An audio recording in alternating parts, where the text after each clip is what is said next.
ये क्या लिखी पहली न्यूज़, कुछ समझ में आया क्या हुआ था रिसेंट में, क्या हुआ है? सुप्रीम कोर्ट का जजमेंट आया है तमिलनाडु गवर्नर पे, सुना होगा, और वेरी इंपॉर्टेंट। तो बिफोर अंडरस्टैंडिंग जजमेंट को अगेन एक बेसिक से स्टार्ट करते हैं, क्योंकि वो बेसिक इंपॉर्टेंट है। जब तक आप उसको नहीं समझोगे प्रॉब्लम आएगी ही, क्योंकि ना फिर वो होता है कि आपका बेस स्ट्रांग नहीं तो आप सप्लीमेंट चीज़ें नहीं कर पाओगे। किसी इमारत की अगर नींव अच्छी नहीं है तो वो फिर कितनी भी बड़ी हो जाए फिर वो कमजोरी रहेगी। Always focus on basics, basics clear है, कॉन्सेप्चुअल क्लैरिटी है, चीज़ें बहुत आसान हो जाएंगी समझना। क्लियर? तो सुप्रीम कोर्ट ने जजमेंट दिया है आपके तमिलनाडु गवर्नर पे, काफ़ी इश्यूज थे वो समझाऊंगा उससे पहले। और ये और था अभी रिसेंट में एक और केस आ गया है कि इसके जो जजमेंट है उसको सेंटर इशू कर रहा है, कंसर्न दिखा रहा है कि आपने जो आर्टिकल यूज़ किया 142 उसकी क्या लिमिट है। मतलब आप ऐसे थोड़ी कि आप गवर्नमेंट के लेजिस्लेचर में इंटरफेयर कर रहे हो, वो एक कंसर्न है। तो बिफोर दैट एक बेसिक कॉन्सेप्ट समझते हैं जो कि बड़ी इंपॉर्टेंट है।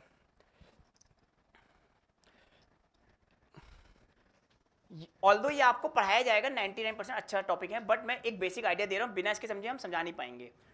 एक होती है पार्लियामेंट्री फॉर्म ऑफ डेमोक्रेसी, एक होती है प्रेसिडेंशियल फॉर्म ऑफ डेमोक्रेसी। मतलब एक होती है संसदीय शासन प्रणाली, एक होती है राष्ट्रपति शासन प्रणाली। राष्ट्रपति वाली अमेरिका में है, संसदीय वाली हमारे यहाँ है। क्लियर? दोनों में डिफरेंस समझो। और इसमें यह भी क्वेश्चन आएगा why India prefer parliamentary form of democracy, संसदीय प्रणाली हमने क्यों चाही थी। अब होता है क्या, फिर से आओ, हमेशा कॉन्स्टिट्यूशन असेंबली की डिबेट्स पे जाया करो।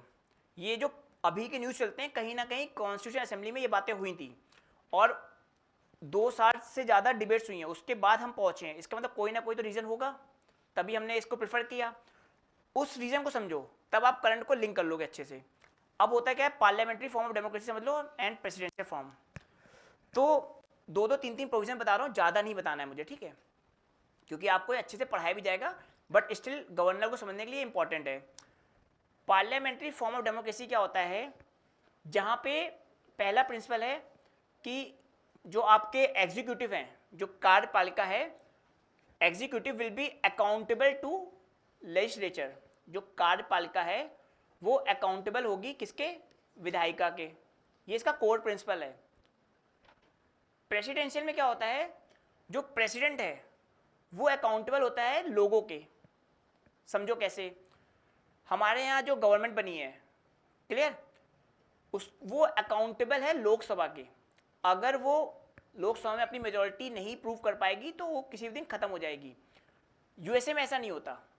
यूएसए में एक बार आप प्रेसिडेंट बन गए देन ओनली आपके इम्पीचमेंट, तो इम्पीचमेंट बहुत नेक्स्ट टू इम्पॉसिबल है, फिर लोगों के प्रति अकाउंटेबिलिटी देखते हैं। वहाँ पे ऐसा नहीं है कि कांग्रेस चाहे तो इम्पीचमेंट अलग कारण से होता है, ठीक है, वहाँ पे कोई अकाउंटेबिलिटी का प्रोविजंस नहीं है।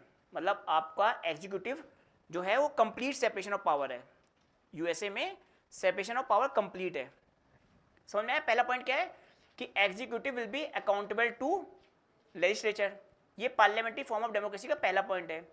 दूसरा क्या होता है, यहाँ पे 2 हेड होते हैं। एक होता है कॉन्स्टिट्यूशनल हेड जिसको हम नॉमिनल हेड बोलते हैं, और दूसरा होता है रियल हेड। अब नाम मात्र का मुखिया और वास्तविक मुखिया, ठीक है। समझो हमारे यहाँ क्या है, एक पीएम है, एक प्रेसिडेंट है, 2 हेड हैं। तो एक होता है नॉमिनल हेड जिसको बोलते हैं नाम मात्र का मुखिया। जो प्रेसिडेंट है, पार्लियामेंट्री फॉर्म ऑफ डेमोक्रेसी का कोर ही है कि आपके पास 2 हेड होंगे, ठीक है, एक होता है नॉमिनल कॉन्स्टिट्यूशन हेड और एक होता है रियल। तो जो काउंसिल ऑफ मिनिस्टर है हेडेड बाय प्राइम मिनिस्टर, वो रियल हेड है। जो गवर्नमेंट है वो आपकी वही रियल हेड है, मतलब एग्जीक्यूटिव में वही रियल है। बट हमें 2 दिए गए, ठीक है। इसके पीछे भी एक रीज़न था। आप हमेशा समझना कि बैक पे जाया करो, ऐसा क्यों सोचा गया था कि वाई वी नीडेड 2 हेड और हमें प्रेसिडेंट क्यों चाहिए था। क्योंकि जो पार्लियामेंट्री फॉर्म ऑफ डेमोक्रेसी है, जो संसदीय प्राणी है, वहाँ पे क्या है कि पार्टी पॉलिटिक्स होगी। पार्टी पॉलिटिक्स मतलब कि पार्टियाँ पॉलिटिक्स करेंगी, राजनीति करेंगी। तो हमें एक ऐसा अथॉरिटी चाहिए जो इन पार्टी पॉलिटिक्स से अबव हो, क्योंकि अल्टीमेटली जो भी इंडिया का जो फाइनल डिसीजन होता है, आपका जो इंडिया का दुनिया में जो जाता है वो प्रेसिडेंट के नाम पे जाता है। क्लियर? तो we needed a authority which was above the party politics. Clear? Party politics में राजनीति पे ही नहीं खेलना है, हमें एक ऐसा लीडर चाहिए, ऐसा एग्जीक्यूटिव चाहिए जो इन पार्टी पॉलिटिक्स से अबव हो। दूसरा क्या है कि पार्टी पॉलिटिक्स ना, ये एक तरीके से पॉलिटिक्स में रहेंगे तो इनस्टेबिलिटी रहती है हमेशा। सो हमें जो हमारा देश का एग्जीक्यूटिव हेड है, फर्स्ट सिटीजन बोलते हैं ना प्रेसिडेंट को, वो इन सब चीज़ों से ऊपर हो, मतलब वहाँ पे एक स्टेबिलिटी हो कि प्रेसिडेंट बन गया तो बन गया, क्योंकि पार्टी तो ऊपर नीचे होती रहेंगी, लेकिन एक जो आपका हेड है उसमें चेंजेस ना हो। So to avoid that party politics and to ensure stability, हमें एक कॉन्स्टिट्यूशन हेड की जरूरत पड़ी। क्लियर? तो दो हेड होते हैं पार्लियामेंट्री फॉर्म ऑफ डेमोक्रेसी में, वहां पे केवल एक ही होता है, यूएसए में केवल प्रेसिडेंट वही करेगा, वहां पे कंप्लीट सेपरेशन ऑफ पावर है। सो अब क्वेश्चन आएगा फिर से, डिफरेंस समझ में आ गया parliamentary form of democracy and president में? क्लियर है कि executive will be accountable to, लिख लो इंपॉर्टेंट है, लिखो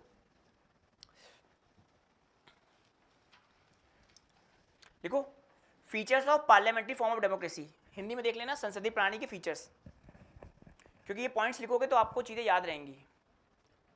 तो पहला है executives are accountable to legislature, executives are accountable to legislature, ठीक है।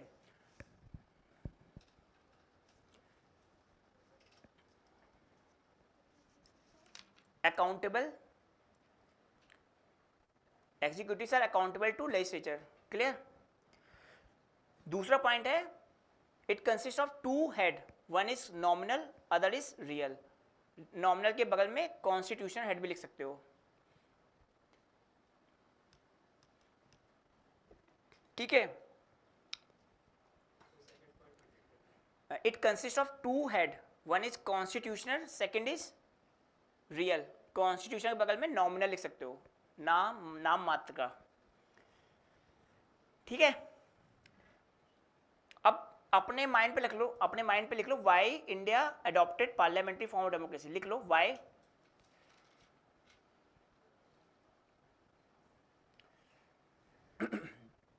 Y India adopted parliamentary form of democracy.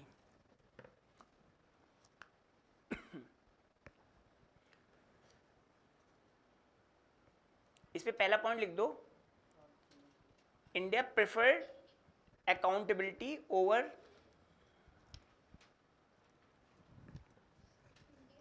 India preferred accountability of executive,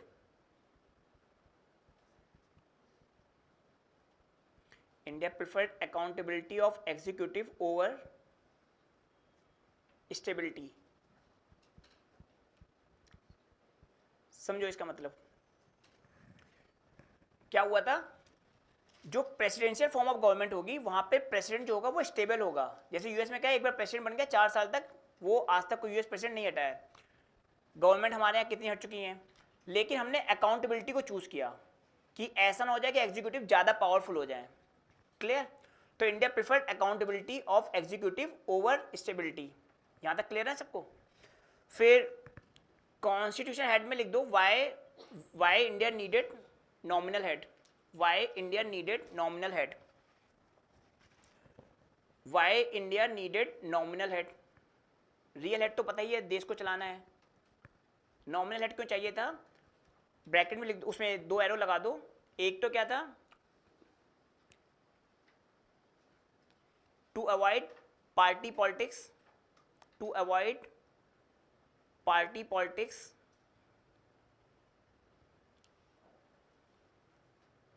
and ensure head of state, to avoid party politics and ensure head of state is a stable authority।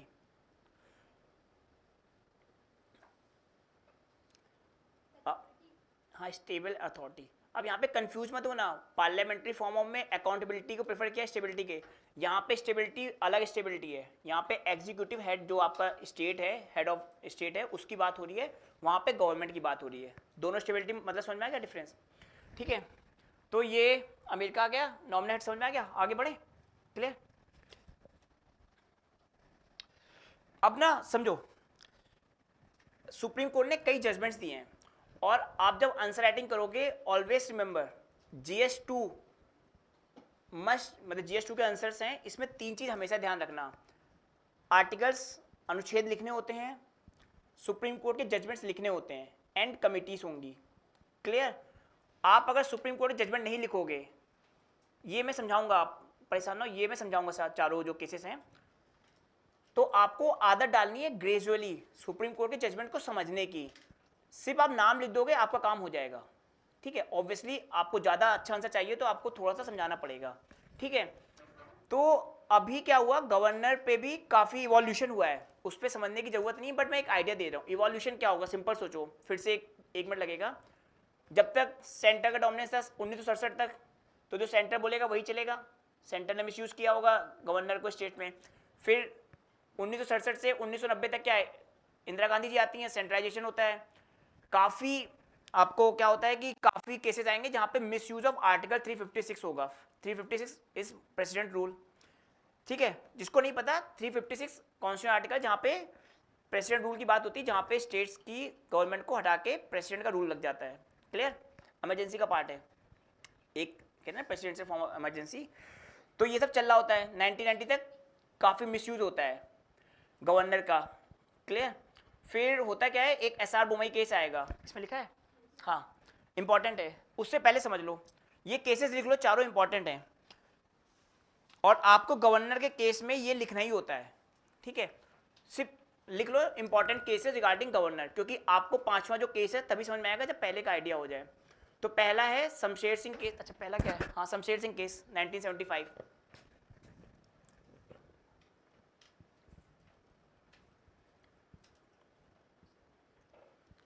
ठीक है, इसमें क्या है, supreme court asserted that, supreme court asserted मतलब confirm किया या और मजबूती से बोला, asserted that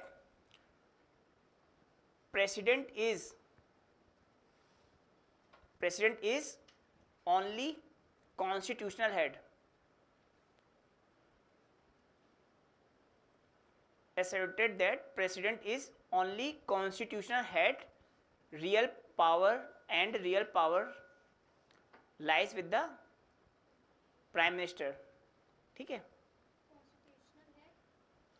President is only constitutional head and real power lies with the council of minister और प्राइम मिनिस्टर, ठीक है, दोनों एक साथ, prime minister bracket oblique council of minister. Clear? दूसरा क्या है, हरगोविंद पंत केस है, लिखो हरगोविंद पंत केस। समझ में आ गया, सुप्रीम कोर्ट ने फैसिलिट किया कि प्रेसिडेंट आपके केवल कॉन्स्टिट्यूशनल हेड हैं, समझ में आ गया। दूसरा हरगोविंद पंत केस लिखो, देखो इसमें क्या बोलती है, supreme court said government is not subordinate, governor is not subordinate or agent of center, governor is not subordinate or agent of government, agent of center, ठीक है।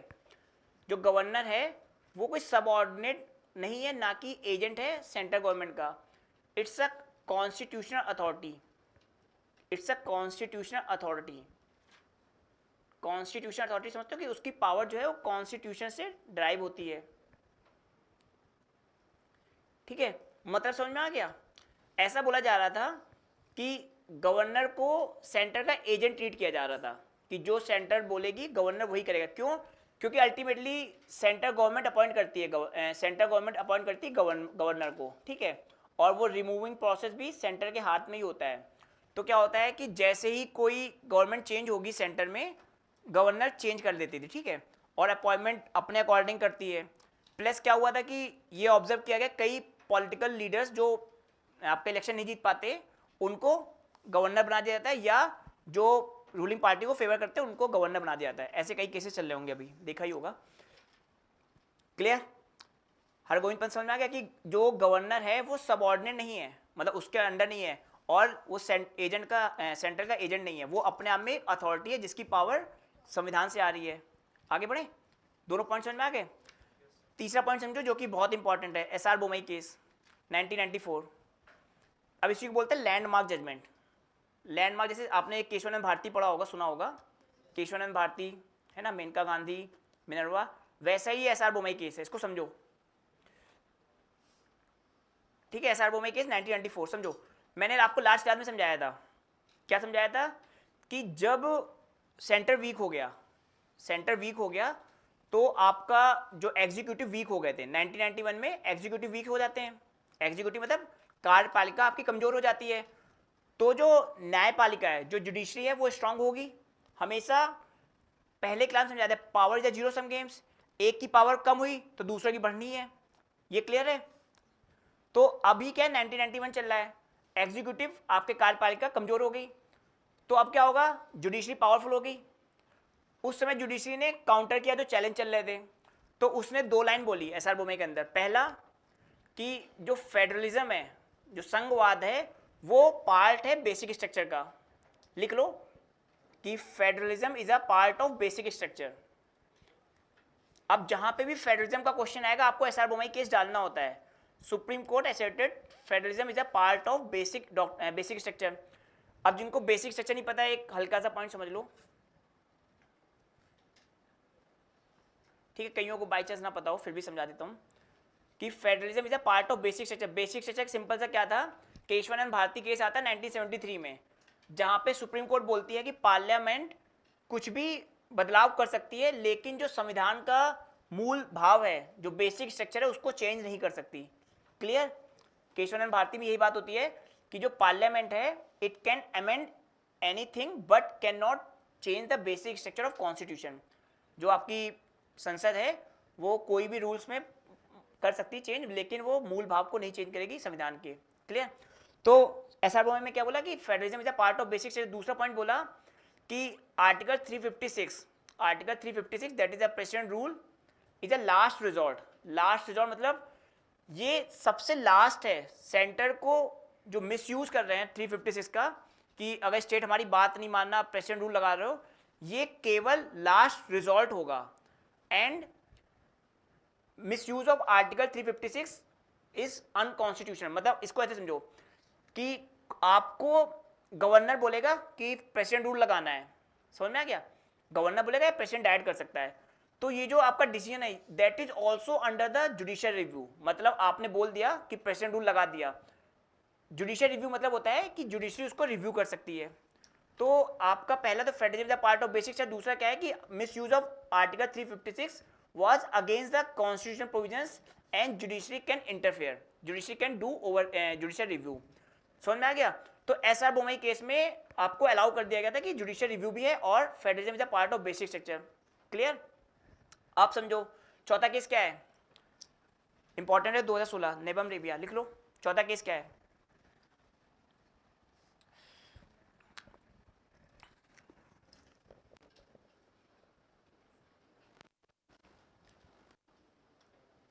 अब इसमें क्या होता है समझो, ये केस लिख लो, इंपॉर्टेंट है।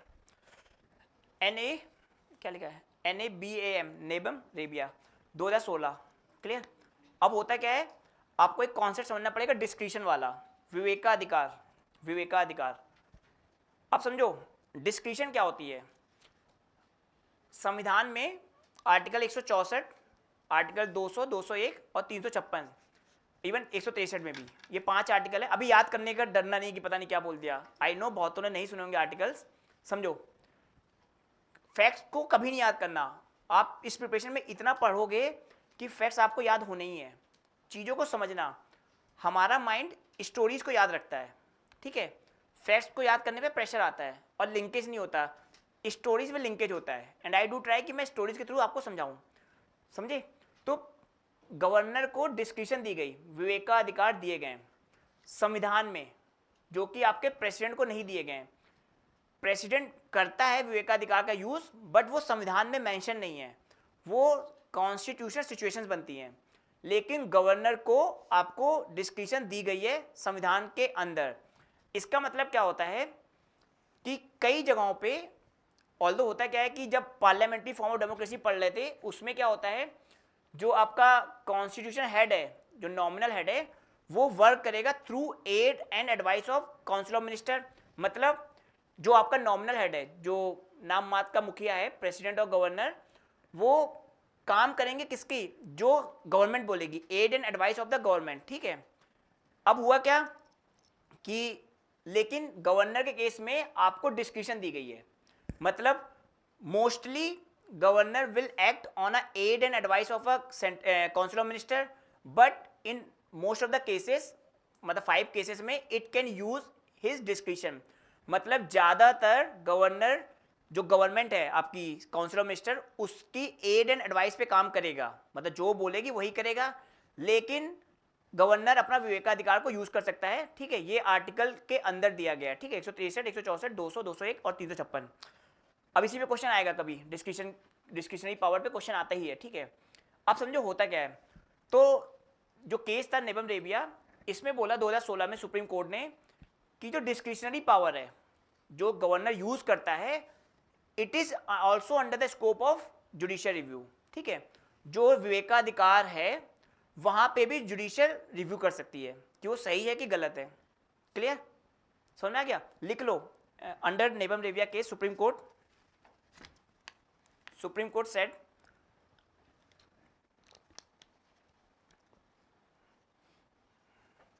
said discretionary power of governor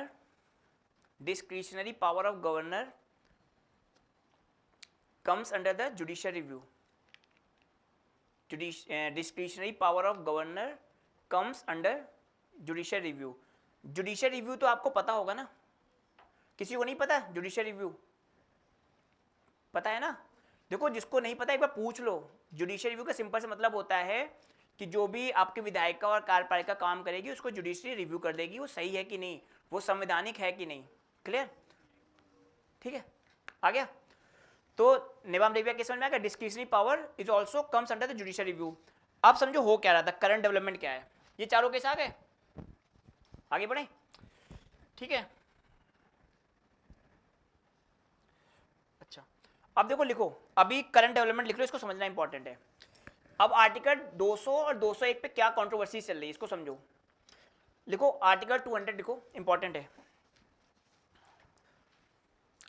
थोड़ा सा समझने की कोशिश करना। आर्टिकल 200 में क्या होता है पहले एक बार समझ लो, फिर लिखते हैं। ठीक है, एक बार समझ लेते हैं आर्टिकल 200 और 201 में है क्या।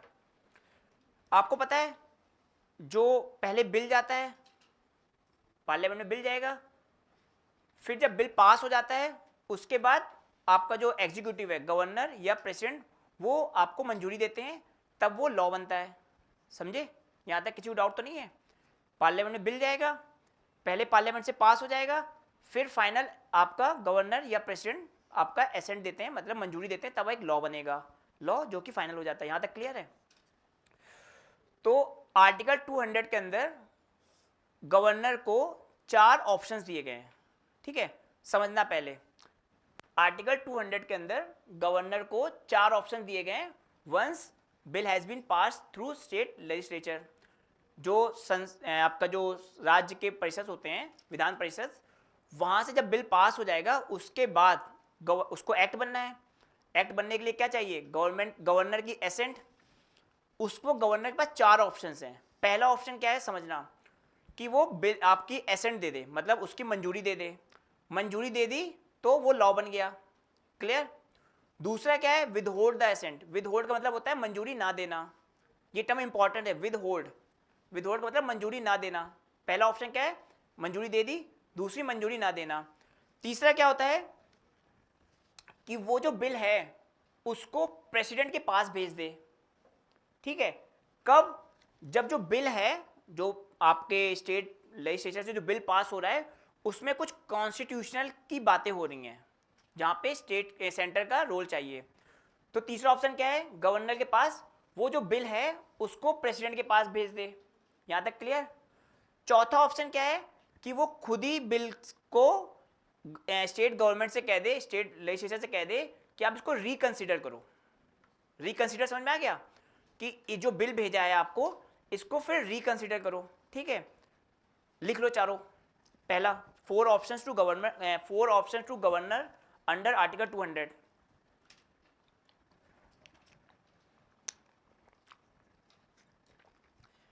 ठीक है, पहला है assent, ASSENT, assent the bill.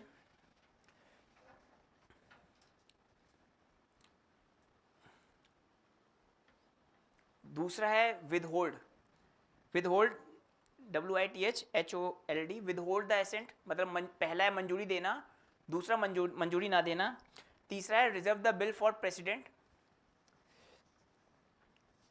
Reserve the bill for president, और चौथा है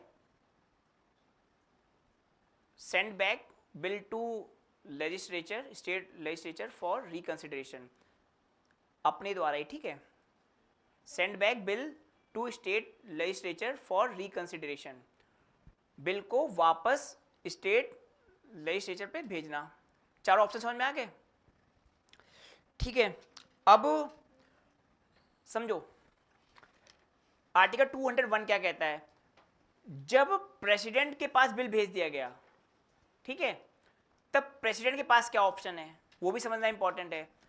आर्टिकल 200 में दे दिया गया कि गवर्नर आपका बिल भेज देगा प्रेसिडेंट पे, लेकिन जब प्रेसिडेंट के पास भेज दिया गया उसके पास भी कुछ ऑप्शंस हैं, तो उसके पास क्या क्या ऑप्शंस हैं, पहला तो वही होगा assent the bill, bill became law, clear. Second है विदहोल्ड द एसेंट, मंजूरी ना देना, वही बिल खत्म हो गया। अब यहां पे तीसरा गेम होता है कि प्रेसिडेंट बोलेगा गवर्नर से कि तुम लेजिस्लेचर को फिर से बोल दो रिकंसीडर के लिए, क्लियर। प्रेसिडेंट के पास भी चार ऑप्शन है, प्रेसिडेंट बोलेगा गवर्नर से कि इस बिल को फिर से रिकंसीडरेशन के लिए भेज दो, रिकंसीडरेशन मतलब स्टेट लेजिस्लेचर फिर से एक बिल को देखे, समझ में आ गया। चौथा ऑप्शन क्या है कि प्रेसिडेंट ही अपने पास रख ले, समझ में आ गया। अब समझो यहां पे गेम क्या है, डिफरेंस समझना। दो आर्टिकल 200 के अंदर जब गवर्नर भेजेगा बिल लेजिस्लेचर को फिर से रिकंसिडरेशन के लिए, ठीक है, अब आर्टिकल में लिखा है कि अगर फिर से आपका जो स्टेट लेजिस्लेचर है फिर से पास कर देगा तो गवर्नर को कंपलसरी एसेंट देना पड़ेगा। यहां तक क्लियर है, मतलब गवर्नर को अगर उसने बिल भेजा रिकंसिडरेशन के लिए और फिर से आपकी जो स्टेट की असेंबली है उसने फिर से पास कर दिया तो आपको एसेंट देना पड़ेगा गवर्नर के केस में, क्लियर। यहां तक क्लियर है सब में। आर्टिकल 201 के अंदर क्या है, क्योंकि प्रेसिडेंट को ये कंपलसरी नहीं है, प्रेसिडेंट को कोई कंपलसरी नहीं है कि वो एसेंट दे, पहली चीज। दूसरी चीज कि प्रेसिडेंट के पास वो बिल को रख सकता है और उसकी कोई टाइम लिमिट नहीं है, समझे डिफरेंस समझ में आया क्या है। 200 के अंदर जो गवर्नर है वो जब भेजेगा रिकंसिडरेशन के लिए फिर से पास होकर आएगा तो उसको आपको एसेंट देना पड़ेगा। 201 के अंदर क्या है कि प्रेसिडेंट ने मान लो बिल रख लिया तो उसकी कोई टाइम लिमिट नहीं है, क्लियर। दूसरा क्या है, उसको कोई जरूरी नहीं है कि उसको बिल देना ही है फिर से एसेंट के लिए, रिकंसिडरेशन आया, ठीक है, यहां तक क्लियर। अब हो क्या रहा था कि जो तमिलनाडु के गवर्नर थे उन्होंने असेंबली के बिल 12 कभी अपने पास रखे, संविधान में टाइम लिमिट नहीं दी गई है, क्लियर, कि कितने समय के लिए रख सकते हैं, गवर्नर के लिए नहीं है, ठीक है। और वो क्या कर रहे थे, कुछ बिल अपने पास रख लेते थे और कुछ प्रेसिडेंट के लिए कर दे रहे थे, यहां तक क्लियर। फिर क्या कर रहे थे, एक बार फिर से रिकंसिडरेशन के लिए भेज दिया गया, गवर्नर ने जब रिकंसिडरेशन के लिए भेजा था तो उसके बाद भी असेंबली पास कर रही थी। अब गवर्नर क्या कर रहे थे कि वही बिल प्रेसिडेंट को भेज रहे थे, समझ में आया क्यों, क्योंकि प्रेसिडेंट को कोई कंपलसरी नहीं है, यहां तक क्लियर है। प्रेसिडेंट को कोई कंपलसरी, उनको ऐड करना था, समझ में आ गया क्या चल रहा था तमिलनाडु में केस में। स्टेट असेंबली ने पास किया, गवर्नर या तो रख ले रहे थे या फिर से पास हो रहा था तो भी रख रहे थे एक बियॉन्ड द टाइम लिमिट, और नहीं तो प्रेसिडेंट को पास कर रहे थे। अब जुडिशरी आती है, यहां तक क्लियर है। 201 भी लिख लो, 201 में लिखो आर्टिकल 201,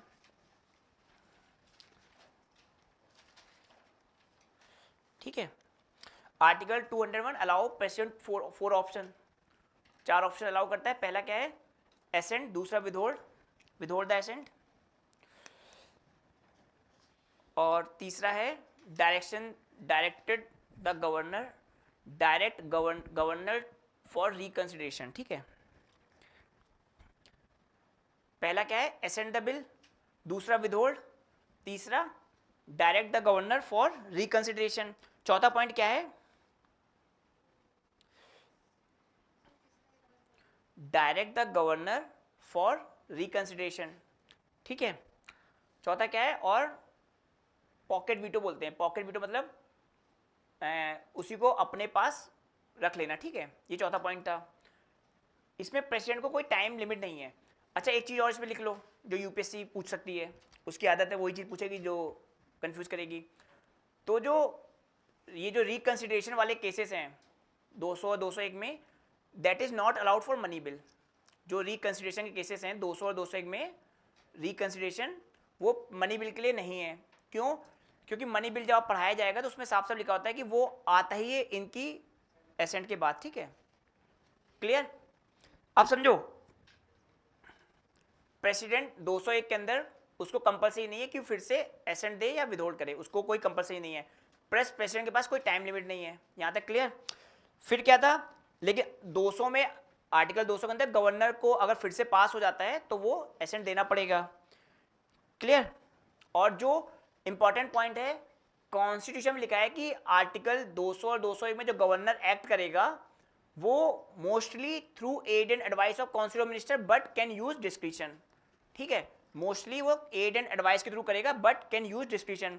तमिलनाडु में क्या वो डिस्क्रिशन ही यूज कर रहे हैं, ठीक है। क्लियर? यहां तक सबको क्लियर आ गया? जजमेंट समझ में आ गया क्या था? अब सुप्रीम कोर्ट क्या बोलती है, 3 पॉइंट्स लिख लो। Supreme Court judgment on Tamil Nadu governor, Supreme Court judgment on Tamil Nadu governor. Important points हैं। पहला पॉइंट लिखो, गवर्नर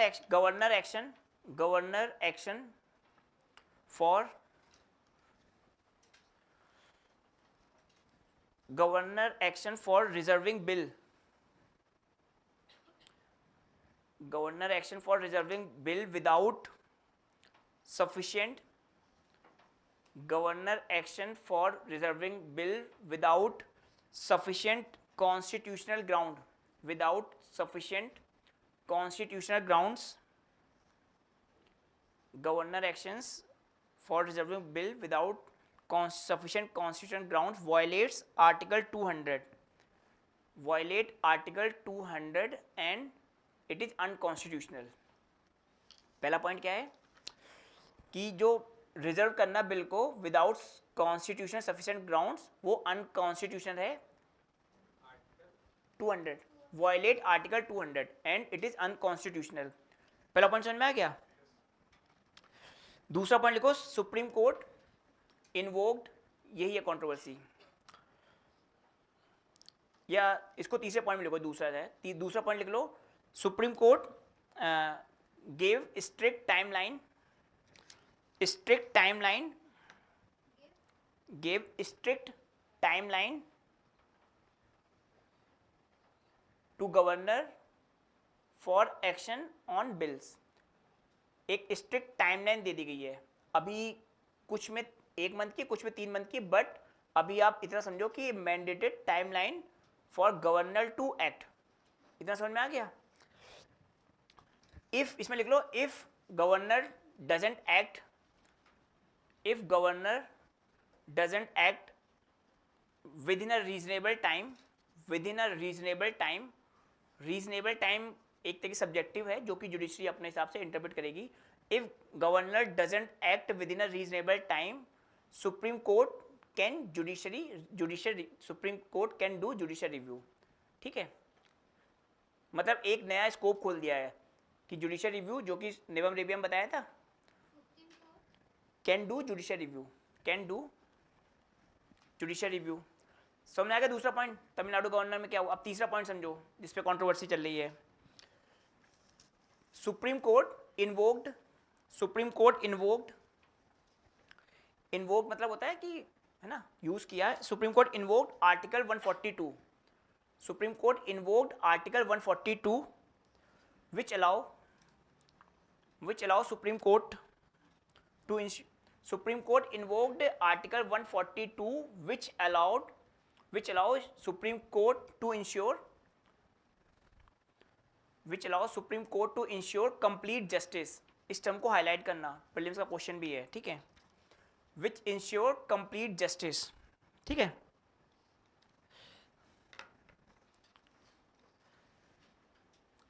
और इसमें लिख लो एंड, या इसमें लिख लो सुप्रीम, इसमें इसी में पॉइंट है, supreme court considered Supreme Court considered all the bills Supreme Court considered all the bills as law Supreme Court considered all the bills as law from the date they were reintroduced.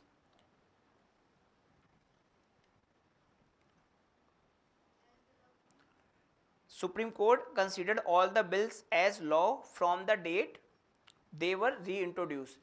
जिस दिन से जो bills थे reintroduce किए गए थे उसी दिन से वो बिल्स लॉ बना दिए गए, सुप्रीम कोर्ट ने बोल दिया. समझ में आया? Good good. अब 3 पॉइंट समझाता हूँ एक एक. हाँ लिख लो, पॉइंट्स लिख लो. हाँ समझा रहा हूँ. Supreme court considered all the bills as law from the date they were reintroduce. अब समझो, इसी को समझा देते हैं पहले क्योंकि यही कंट्रोवर्सी है. अब होता क्या है, कॉन्सेप्ट समझना पड़ेगा फिर से. हमारे यहाँ क्या है, कॉन्स्टिट्यूशन सुप्रीमेसी है, संविधान सर्वोपरि है. क्लियर? संविधान सर्वोपरि है, संविधान सबसे ऊपर है. अनलाइक ब्रिटेन जहाँ पे पार्लियामेंट्री सुप्रीमेसी है. इट हैज, ऐसे बोलते हैं कि British parliament can do anything accept changing man into women. जो यूके की पार्लियामेंट है, इट कैन डू एनीथिंग, मतलब वहाँ पे पार्लियामेंट सुप्रीम है क्योंकि वहाँ पे कॉन्स्टिट्यूशन अनरिटन है. क्लियर? इंडिया में क्या है, कॉन्स्टिट्यूशनल सुप्रीमेसी है, मतलब जो संविधान है सुप्रीम है. समझ में आ गया? अब संविधान सुप्रीम है, वो कैसे मेंटेन होगा? इट इज़ ओनली थ्रू जब हमारे जुडिशरी एक एक्टिव जुडिशरी का रोल प्ले करेगी जो कि हमारे संविधान के प्रोविजंस को इंश्योर करेगी चल रही है, सही चल रहे हैं. क्लियर? तो संविधान में आर्टिकल 22 के अंदर एक कहते हैं ना अनलिमिटेड पावर दे दी गई है. अनलिमिटेड पावर दे दी गई है जिसमें supreme court can use this article to ensure complete justice. Complete justice मतलब जैसे क्या हुआ था, 2 केसेस बताता हूँ. एक तो राम मंदिर का केस था, राम मंदिर अयोध्या, सुना है? वहाँ पे भी सुप्रीम कोर्ट ने आर्टिकल 142 का यूज़ किया, 142 का यूज़ किया. Why? They were thinking complete justice दे देंगे. ठीक है, सुप्रीम कोर्ट को ये पावर दी गई है. ऐसे ही एक केस हुआ था चंडीगढ़ में, मेयर का इलेक्शंस हो रहे थे जहाँ पे काफ़ी कंट्रोवर्सी हो रही थी. मतलब वो पूरा एक तरीके से मिसयूज़ हो रहा था पावर का, आपका डीएम पूरा अपने आप हिसाब से इलेक्शन करा रहा था. तो वहाँ पे क्या था, सुप्रीम कोर्ट ने अगेन 142 का यूज़ किया और जो भी इलेक्शन हुए थे उसको कंप्लीट खत्म कर दिए. तो सुप्रीम कोर्ट को पावर दी गई है. क्यों दी गई है? क्योंकि हमारे यहाँ कॉन्स्टिट्यूशनल सुप्रीमेसी है and that constitutional supremacy can only be maintain when हमारी जो जुडिशरी है वो एक्टिव हो, मतलब उसको सबसे ज़्यादा पावर दे दी गई है. क्लियर? तो सुप्रीम कोर्ट ने क्या किया, यहाँ पे पहली बार आर्टिकल 142 को यूज़ किया है जो लेजिस्लेचर है उसकी पावर में इंटरफेयर करने का. क्योंकि रूल्स बनाना, लॉ बनाना, ये लेजिस्लेचर की पावर है. विधायिका का रोल है लॉ बनाना और एग्जीक्यूटिव का रोल क्या है, उस लॉ को, मतलब जो रूल, जो नियम, बिल बना उसको एक्ट बनाना. अब पहली बार सुप्रीम कोर्ट ने आर्टिकल 142 को राम मंदिर भी यूज़ किया, उस पर इलेक्शन भी यूज़ किया, वो ठीक था. लेकिन अगेन ये इंटरफेयर कर रही है किसमें, एग्जीक्यूटिव और लेजिस्लेचर के रोल में. ठीक है, नॉर्मली ये दिया था कंप्लीट जस्टिस, इसमें जस्टिस तो अलग केस हो गया ना. तो अभी हमारे जो प्रेसिडेंट जी हैं उन्होंने आर्टिकल 143 इन्वोक किया है. 140, आप 142 लिखा है मैंने, लिख लो. 142 के बारे में लिखा है कुछ, लिखा दिया ना. तो 142 is all about complete justice. 143 में क्या होता है कि सुप्रीम कोर्ट से प्रेसिडेंट क्वेश्चन कर सकता है या उससे कुछ पूछ सकता है. क्लियर? एडवाइजरी जुरिडिक्शन बोलते हैं. लिख लो 143 भी लिख लो क्योंकि ये भी न्यूज़ में है. 143 एडवाइजरी जुरिडिक्शन ऑफ 143, आर्टिकल 143 पे इतना लिख लो, advisory jurisdiction. Advisory jurisdiction, jurisdiction, jurisdiction समझते हो ना, जुरिडिक्शंस. ठीक है, ठीक है, मतलब मतलब जो आपकी न्यायपालिका है उसके अधिकार. ठीक है, तो एडवाइजरी मतलब एडवाइस ले सकती है, दे सकती है. ठीक है, अब समझो हुआ क्या. तो अब सुप्रीम कोर्ट ने 142 का यूज किया है कंप्लीट जस्टिस देने के लिए. कहां पे इंटरफेयर कर दिया है, किसमें, एग्जीक्यूटिव और लेजिस्लेचर के रोल में. ठीक है, अब प्रेसिडेंट बोल रहे हैं कि तुम्हारी जो पावर है आर्टिकल 142 के अंदर, उसकी भी कोई लिमिटेशन है कि नहीं. अनलिमिटेड पावर तो नहीं दे सकते क्योंकि कॉन्स्टिट्यूशन सुप्रीम है, जुडिशियल सुप्रीम तो है नहीं। तो एग्जीक्यूटिव क्वेश्चन कर रहे हैं, मतलब प्रेसिडेंट एडवाइजरी जुडिशन के अंदर क्वेश्चन कर रहे हैं कि तुम्हारी पावर कितनी लिमिटेड है अंडर 142। आप कंप्लीट जस्टिस के नाम पे आप दूसरे डोमेन में तो नहीं जा सकते हो। तो यही एग्जाम्पल होता है जुडिशियल ओवर रीच का, ठीक है।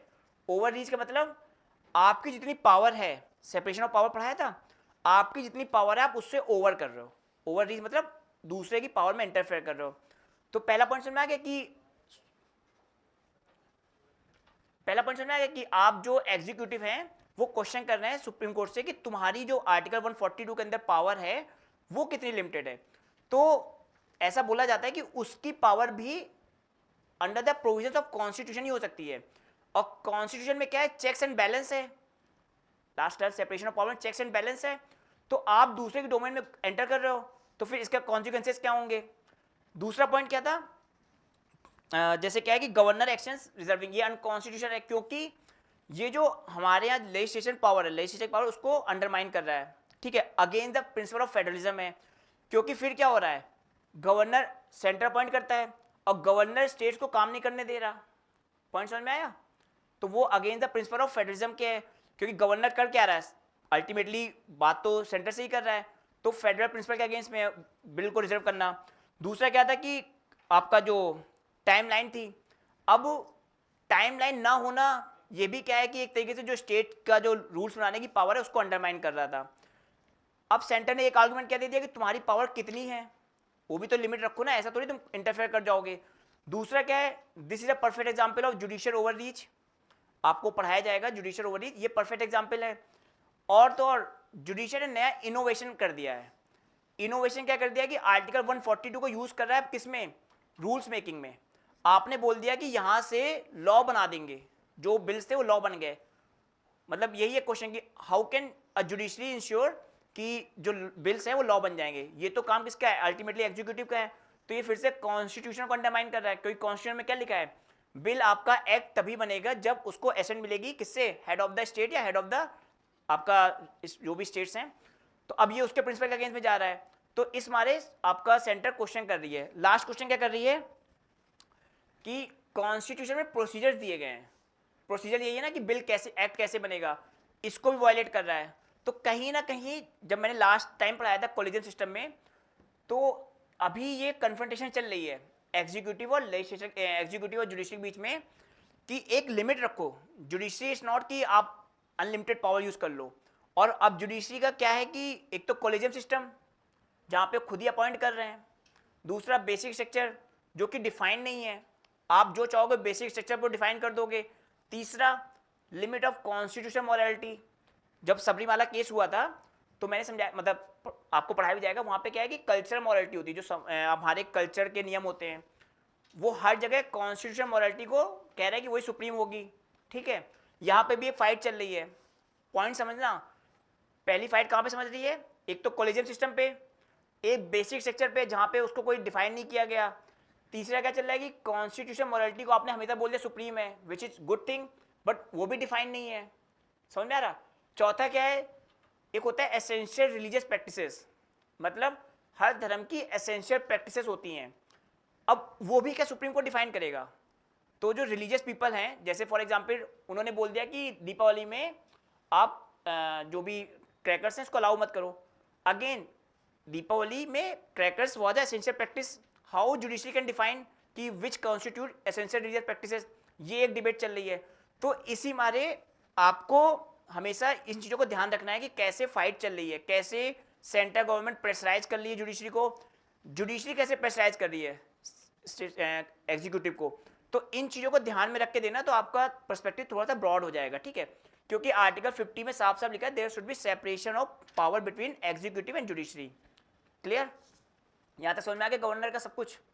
तमिलनाडु जजमेंट समझ में आ गया, आर्टिकल 200 201 क्लियर। सुप्रीम कोर्ट का जजमेंट, गवर्नमेंट का स्टांस समझ में आ गया, ठीक है। यहाँ तक किसी को कोई डाउट आ गया ना। गवर्नर का पार्लियामेंट्री फॉर्म ऑफ डेमोक्रेसी याद है, उसमें 2 थे एग्जीक्यूटिव हेड, ठीक है। बाकी अकाउंटेबिलिटी उसमें की है। बाकी इवोल्यूशन गवर्नर का एसआर बोमई केस याद रखना, शमशेर केस, शमशेर सिंह और हरगोविंद पंत, निबम रेबिया एंड ये 5। इनको फ्लो में याद रखना, पांचों में अलग अलग पॉइंट्स हैं, आपका गवर्नर का काम हो जाएगा, ठीक है। और कोई डाउट है किसी को रिगार्डिंग गवर्नर? क्लियर हो गया? आगे बढ़े। तो अगला टॉपिक क्या है? छोटा टॉपिक है बट लेना जरूरी था क्योंकि कंटिन्यू करूंगा मैं थोड़ा सा कुछ चीज़ आया की। तो अभी इसमें सब लोग कितने 2026 वाले हो? 2026 में जो पेपर